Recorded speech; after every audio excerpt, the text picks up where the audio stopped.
3000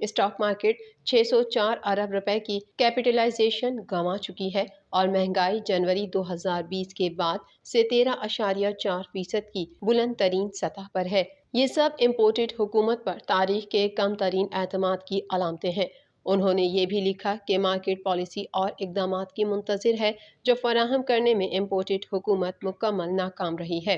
chairman Tehreek Insaf نے لکھا کہ میں نے اور شوکت طرین نے نیوٹرلز کو متنبہ کیا تھا کہ اگر سازش کامیاب ہوئی تو ہماری نئی معاشی پالیسی ڈوب جائے گی۔ یہی سب اب ہو چکا ہے۔ حماد اظہر نے سماجی رابطوں کی ویب سائٹ ٹویٹر پر اپنے ٹویٹ میں کہا ہے کہ امپورٹڈ حکومت لندن میں سر پکڑ کر بیٹھی ہے اور یہ بحث کر رہے ہیں کہ اگر فوری انتخابات کرائے تو عمران خان دوبارہ آ جائے گا۔ مزید جانتے ہیں اس رپورٹ میں۔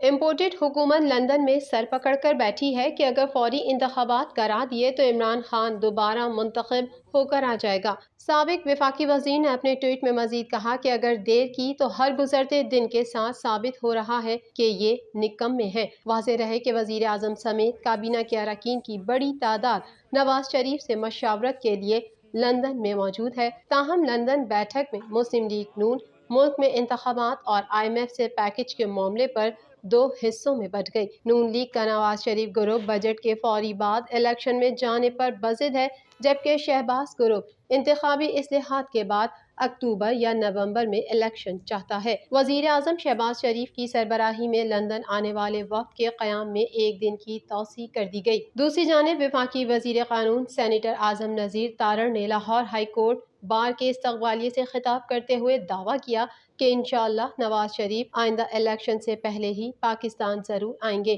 نذیر تارڑ کا کہنا تھا کہ قانون میں گنجائش موجود ہے، ابھی ان کی صحت کے مسائل ہیں۔ وزیر اعلیٰ سندھ مراد علی شاہ کا کہنا تھا کہ سندھ حکومت کی طرف سے خبردار کرتا ہوں، ہم دہشت گردی کو دوبارہ سر اٹھانے نہیں دیں گے۔ ہم دہشت گردوں کو ڈھونڈ ڈھونڈ کر ختم کریں گے، چھپنے کی کوئی جگہ نہیں دیں گے۔ مزید جانتے ہیں اس رپورٹ میں۔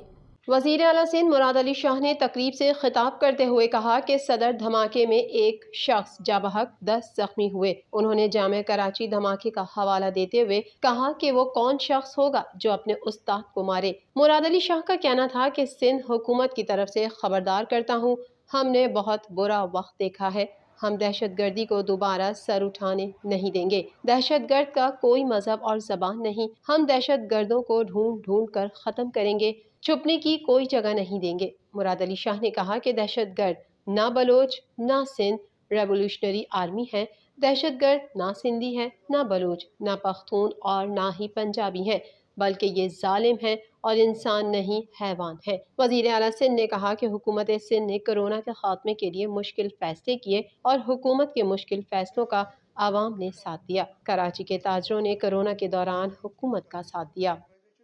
کراچی، لاہور سمیت ملک میں سورج آگ برسا رہا ہے۔ شہر کا درجہ حرارت 45 ڈگری تک جانے کا امکان ہے۔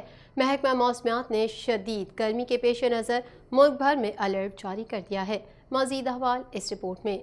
صوبائی ڈیزاسٹر مینجمنٹ اتھارٹی نے آئندہ ہفتے گرمی کی شدت میں اضافے کا الرٹ جاری کر دیا۔ PDMA کی جانب سے جاری کردہ مراسلے میں آئندہ ہفتے ملک بھر میں شدید گرمی کی لہر کی پیش گوئی کی گئی ہے۔ مراسلے کے مطابق آئندہ ہفتے بالائی پنجاب، اسلام آباد، گلگت بلتستان اور کشمیر میں درجہ حرارت 7 سے 9 ڈگری مزید بڑھ جائے گا۔